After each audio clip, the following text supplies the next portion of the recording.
तो आज तुम्हारे भाई को 2 लोंडे टपकाने का ऑर्डर मिला है बिल्लू गैंग बदमाश की तरफ से। तू साले बात कम बनाएगा, काम पे ध्यान दे। निशाना चूकना नहीं चाहिए, नहीं तो बेंचत बिल्लो बदमाश गैंग से निकाल देगा। जूम कर, हाँ भाई कर रहा हूँ जूम। मार इसकी मोटे की टैट पे, मार इसकी भैंस की टैट। निशाना चूकना नहीं, देख निशाना चूक गया ना। भाई चुप तो रहे, परेशान क्यों कर रहा है, डिस्टर्ब कर रहा है। अब के निशाना अगर चूक गया ना साले, तेरी शिकायत कर दूंगा बिल्लू बदमाश से। भाई टेंशन मत ले, आपकी इसकी टेंट फोड़ दूंगा, इसकी भैंस की टेंट, इसकी भैंस की आँख। रुक जा। और डिशम। ले मोटे ले ढेसम। मोटा तो गया काम से भाई, जल्दी से चैनल को सब्सक्राइब कर दो। देखो इसका दूसरा दोस्त कहाँ बैठा है, छुप के छत पे। निशाना चूकना नहीं चाहिए।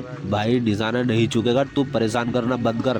देख मैंने जूम कर दिया, इसकी पीठ पे मारता हूँ गोली ढेसम। मैं चूक गया निशाना, मैं देख। बे भाई तू परेशान करना बंद कर दे।